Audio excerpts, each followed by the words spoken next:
Baik mitra bisnis, mulai ramai lagi isu reshuffle kabinet. Apalagi beberapa kali Presiden Jokowi mengisyaratkan mengenai kocok ulang kabinetnya itu. Apakah memang perlu perombakan kabinet lagi di masa-masa injury time ini? Jika memang ada reshuffle, menteri mana yang sebaiknya diganti dan apa alasannya? Silahkan 6339160.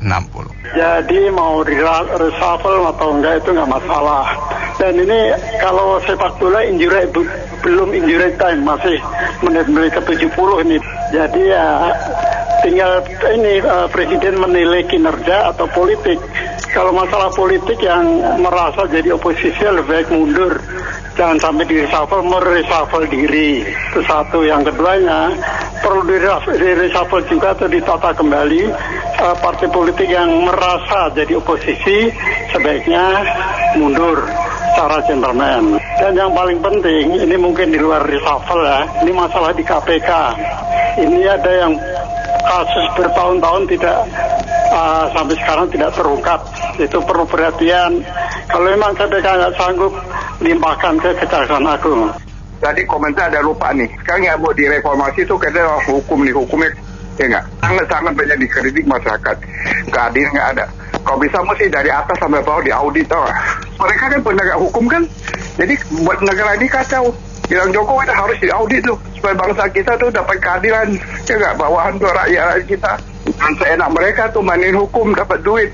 Nanti ada ulang di balik bawah. Terima kasih. Kalau kita sebagai rakyat yang nggak peduli lah, mereka memang lagi bagi-bagi kue ini. Uang rakyat ini sejuk nikmat, ya. Jadi mereka digaji oleh rakyat lagi berpesta pora lah, apalagi udah mau dikit-dikit lagi mau pada jualan ini mereka ini. Tapi kembali lagi kita bilang lagi, apapun itu namanya, semuanya berpihak pada rakyat lah. Jangan mereka mementingkan diri mereka sendiri, kelompok, golongan. Jadi rakyat ini sudah susah, banyak menteri yang harus diganti. Ya salah satunya yang tidak mensejahterakan rakyatnya lah. Jadi kembali lagi kita bilang, cobalah kembali lagi berempatilah kepada rakyat. Apalagi untuk akhir-akhir ini presiden tidak akan, nggak tahu kalau dia mau mencalonkan lagi ya. Kalau mencalonkan lagi rakyat tinggal mau lagi lah. Kita udah susah betul hidup kita ini.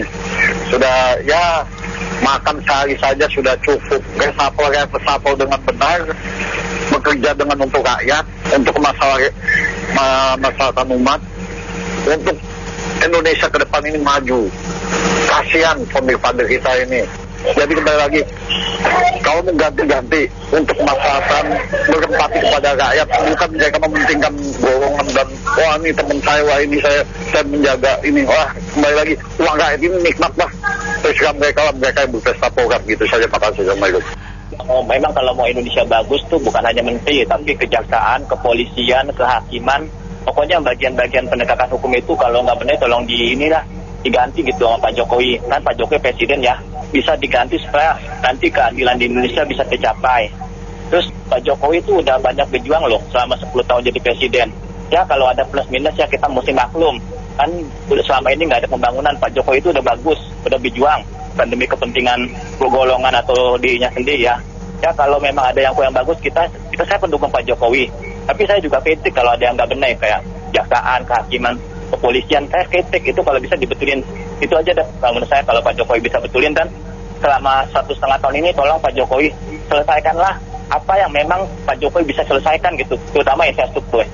Iya, saya udah pernah katakan dulu kita waktu yang mana itu bahwa yang pasti kabinet Indonesia itu keuangan, PUPR, sama dalam negeri itu yang jangan diganti-ganti gitu.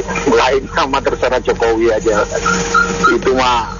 Menurut saya, kocok ulang reshuffle kemungkinan memang akan terjadi lagi karena beberapa menteri sudah dikritik rakyat, terutama beberapa menteri yang mengurusi kesejahteraan rakyat.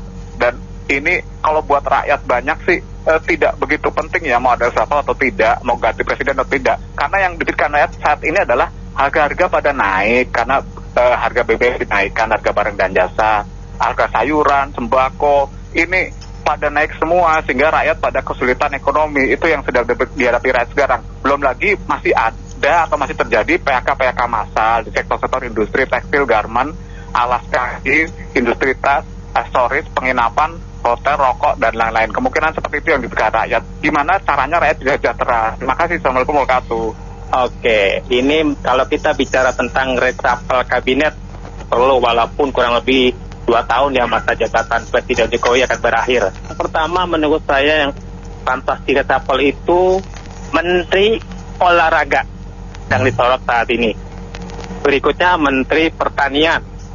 Saya rasa untuk Menteri Pertanian ini dari kalangan profesional lah, apalagi dari kalangan lulusan IPB itu bagus itu mengerti seluk-beluk pertanian.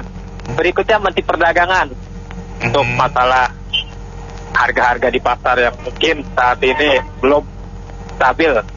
Dan poinnya adalah jika urusan ditangani yang bukan ahlinya, saya rasa tunggulah saat kehancuran. Oke, terima kasih.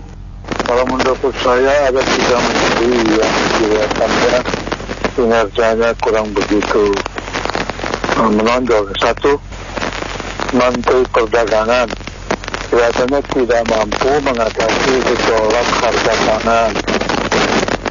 2, Menteri Dalam Negeri, karena banyak pejabat-pejabat bupati, gubernur, wali kota yang kena OTT. Menteri Dalam Negeri sendiri kelihatannya tidak ada tindakan apa-apa.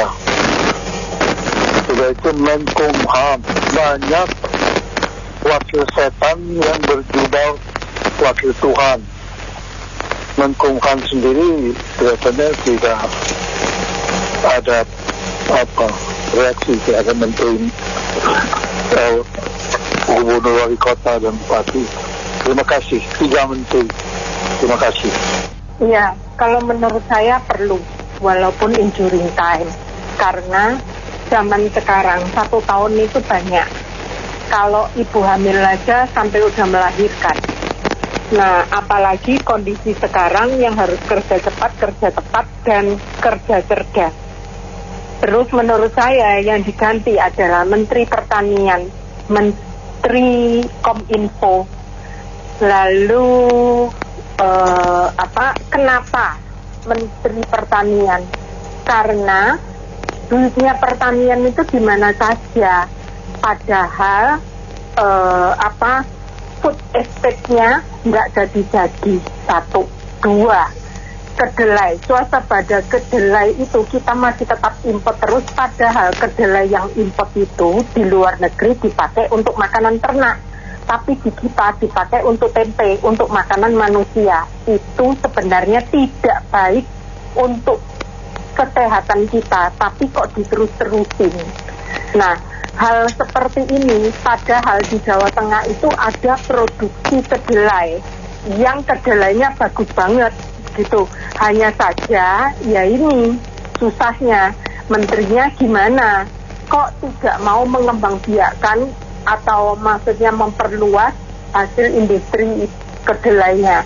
Terus Menkominfo, banyak yang namanya porno dan hoax itu yang kayaknya kurang dikontrol, dan bahkan makin lama makin banyak, dan makin kita ini makin liberal. Terus satu lagi Menkumham, ya Yasona itu saya juga setuju itu diganti itu. Entah nggak ngerti gimana caranya kok persetujuan untuk hutang, maksudnya ngambil duit dari luar negeri itu nggak muncul-muncul, hanya tanda tangan doang. Makasih.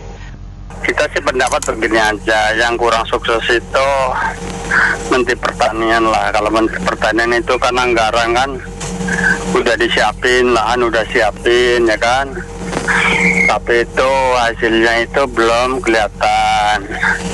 Soalnya Indonesia kalau nggak sukses, itu kedepannya itu beras kurangnya banyak. Itu food estate itu di Kalimantan, di Medan kan kalau kita lihat beritanya ya itu kan nggak sukses itu. Kenapa itu nggak sukses? Itu kan menterinya itu harus tongkrongin di situ penyakitnya apa itu. Menteri juga harus tahu kan masalahnya di mana. Jangan main tinggal itu kan udah ada anggaran negara, udah ada lahan negara yang dipakai gitu. Kenapa nggak sukses itu salahnya itu ada di manusianya. Makasih. Jangan menganggap 1 tahun atau 1,5 tahun itu sedikit. Sekarang zaman sudah beda. Contoh seperti PJ Heru DKI Jakarta itu. Dalam waktu beberapa bulan, nggak sampai 2 bulan aja udah perubahannya begitu banyak dan bekerja maksimal. Jadi, kalau memiliki pemimpin, menteri atau apa saja, kalau ditunggu sampai 5 tahun selesai, 10 tahun selesai, ya kita nggak maju-maju. Contoh DKI itu 5 tahun dapatnya apa? 400 triliun hilang begitu saja. Terus itu uang kita loh Mbak, bukan uang, maksudnya uangnya mereka. Terus ditambah lagi, kalau misalnya nunggu seperti contoh pertanian kita, gimana itu hasilnya? Kan semuanya juga nggak berhasil. Lah itu 5 tahun ditunggu, terus 5 tahun lagi sekarang. Jadi menurut saya, belajarlah untuk menjadi bangsa yang sadar bahwa perubahan zaman sekarang itu cepat, tepat, dan AI Mbak. Makasih. Saya punya komentar mendidik bangsa mungkin ya. Kalau memang kita bisa lebih hebat, ya kita carilah akar yang hebat sebagai bangsa kita. Sudah lebih 70 tahun lebih merdeka, apa yang kita capai. Kalau kita nggak ada lebih hebat, kita tiru sama luar negeri. Ya contoh tiru sama asing. Mereka yang bagus kita ambil, yang jelek jangan. Untuk membangun negara kita supaya kita nggak dipandang bangsa itu yang mandul, nggak maju-maju, jadul. Itu kok paling gampang kok, gitu aja kok repot. Terima kasih. Bahwa kita harus reshuffle itu harus, karena Pak Jokowi sendiri udah kasih tahu kalau kita itu mau jadi Indonesia maju dan kerja keras. Nah sekarang kerja keras itu dituntut. Ya kalau emang kerja kerasnya nggak ada hasil, ya segeralah dirubah. Ya gitu aja, repot-repot. Ya jadi reshuffle kabinet itu memang presiden mesti pakai trik-trik gitu ya, maksudnya nggak perlu reshuffle sering-sering gitu. Jadi mereka para menteri itu tidak tidur nyenyak gitu. Coba kalau dibilang nggak akan ada reshuffle, udah tidur semua pada. Nah, coba kalau dibilang nanti kalau yang kerjanya nggak benar saya reshuffle, ya pasti nggak ada yang berani tidur. Gitu, terima kasih. Saya pikir jika Pak Presiden Jokowi melakukan reshuffle itu sebuah kabar yang indah sekali ya buat bulan penuh cinta Februari. Karena bagaimanapun reshuffle itu memberikan harapan baru. Harapan bagi pasar, bagi market dalam hal ini, baik itu bagi pengusaha maupun bagi rakyat, sebagai sebuah ekonomi ya, kegiatan ekonomi. Dan kedua juga sebuah harapan yang paling pasti adalah untuk perbaikan situasi di kementeriannya.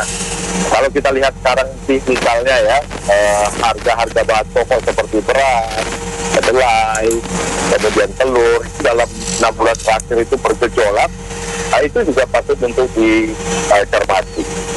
Begitu juga dengan tata kelola untuk internet yang bisa mencelakakan orang ya, terjadi di Makassar, kemudian pornografi, sampai ratusan anak di daerah mana itu harus meminta dispensasi atas kehamilan dan tetap masuk sekolah. Jadi ini Bismillahirrahmanirrahim, mudah-mudahan di reshuffle dan kalau bisa banyak, mungkin 8 atau 10 menteri, sehingga bisa memberikan harapan bagi rakyat, harapan bagi pengusaha, harapan baru.